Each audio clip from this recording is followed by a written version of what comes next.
At this time, I would like to present Mr. K, our guest speaker. Would you please share with us some advice and your words of wisdom?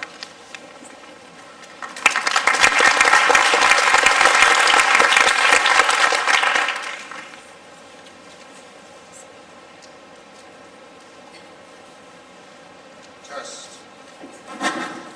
Test. Ooh. I am so excited to be the 17th choice for Honor Society induction speaker. And this is true because I have a big fear of failure, and if I've been your first choice, there'd have been way too much pressure.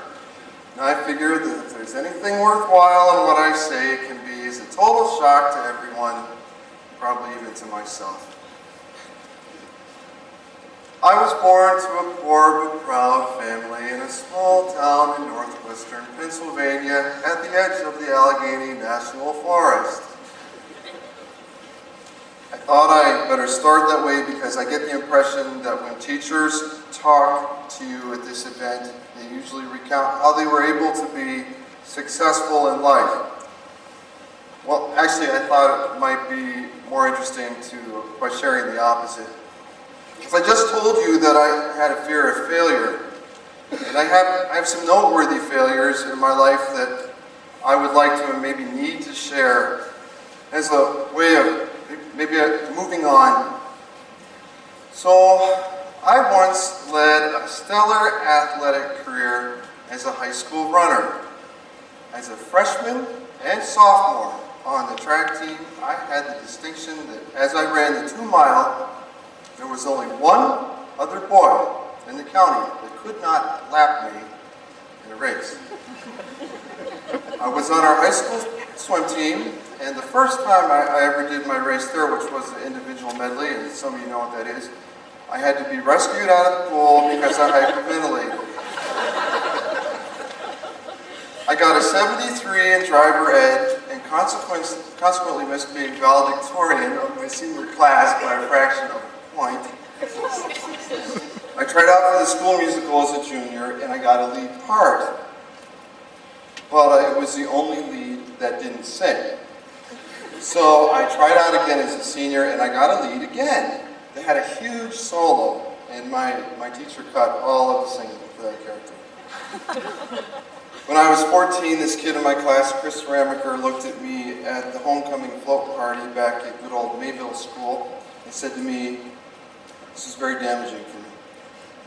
Knappenberger, man, you just haven't lived. You haven't lived."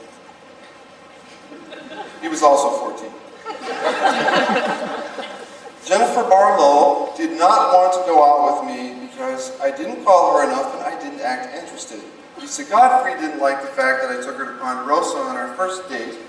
Kristen Kelly had a roommate warn other girls about me when we broke up. And this girl Ellen was always busy. Sheila said I was too churchy. Another Kristen, thought I was too small-minded. And Colleen wasn't really serious when she said that she liked me. When Sue Hunt got sick, I took over her job directing the church choir, and after a couple months, about half the people all quit. I had some teacher friends invite me to play soccer with them before school, and I made them all sign a release about what they were and weren't allowed to say when I did something stupid, which I kept. I have some children, two sons, that present some struggles that have been beyond anything I felt I can personally handle. And 2 weeks ago, my sheep Oberon went to the Maryland Sheep and Wool Festival where the judge tried to look at his wool. And the sheep went a little nutty and the judge just said, "I'm sorry," and promptly had us all stand in last place. That hurt. I'm 44, and without trying too hard, I can look back on a life of a lot of disappointments. And I think sometime as an early teen, I thought I found the answer. It was, maybe I was just made wrong. There had to be so many things wrong with me that I was not going to have a normal life. That's a tough thing to resolve when you're like 14. It's tough to have been made wrong. When you're a teen, and this may surprise you, you tend to spend a lot of time thinking about yourself, being self-conscious. And well, at the time it seemed the right answer for me. I think I could have used that as an excuse for a long time. If I lost a job, I could say it was because I was made wrong. Or well, just, whatever I needed, I was made wrong.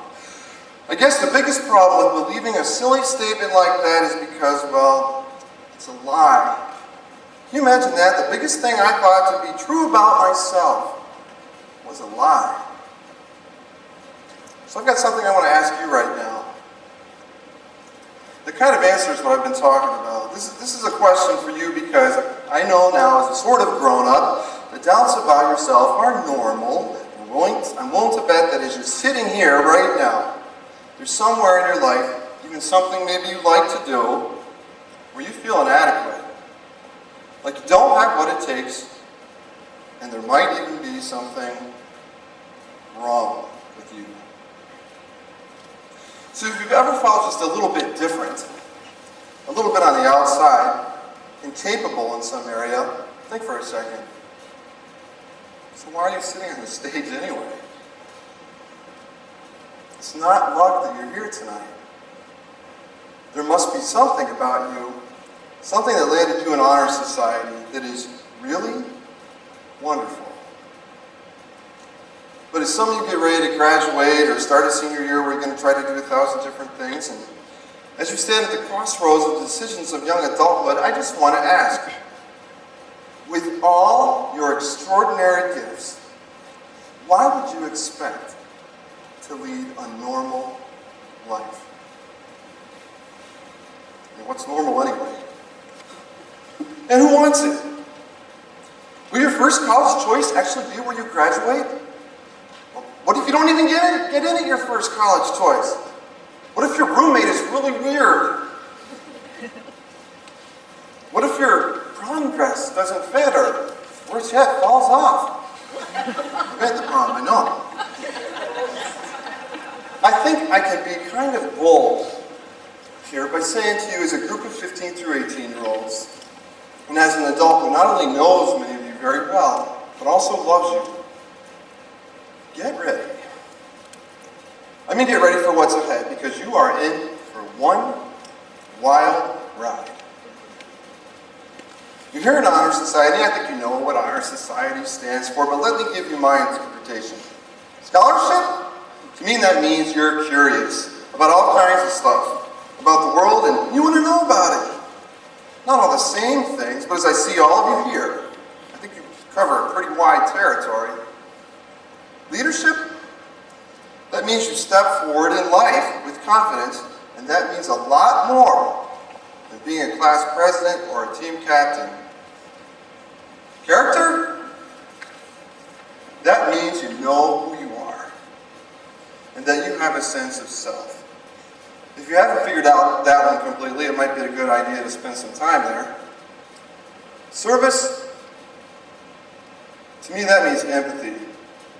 Right, Chelsea?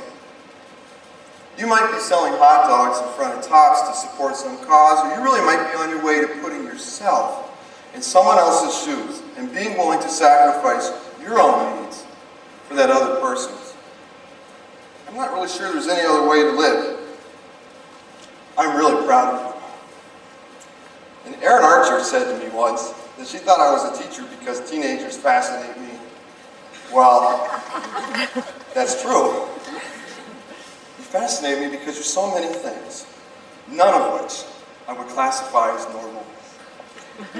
And none of which was made wrong. So if I end up in a puddle on the floor, just move on here, okay? You were made beautifully.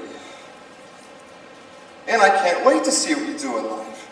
And I'm especially proud tonight that you represent National Honor Society. So you don't have to leave totally depressed. I want to tell you that in spite of being slow in the 9th and 10th grade in the track teams, as a junior and senior, I won first place in the county meet as a race walker.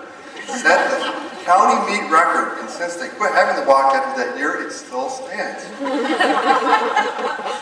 In spite of being fished out of the school pool as a 95-pound freshman, I went on to tire school record in the IM on swim team and was MVP in 10th grade. I graduated summa cum laude from college in spite of driver education. I auditioned in the Eastman Chorale in spite of my high school musical disasters, and I get to work daily with some really incredible young singers. In spite of what advice other 14-year-olds have at the time, I've gotten to travel all over the world to meet everyone from a street child in Rio de Janeiro to Princess Madeline of Sweden. I'm sure glad that those second-rate girls rejected my attentions, or I might have missed Nanette, the biggest love of my life. And my teacher friends who played soccer with me turned out to be great fun, and I had a great time.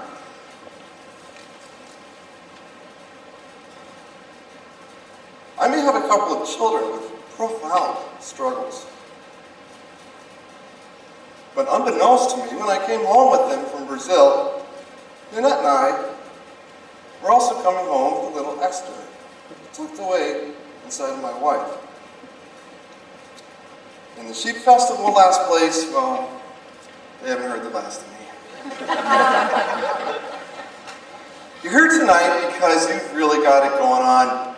You the bee's knees, the bomb, the cat's meow, the crunchy topping on the ice cream of life.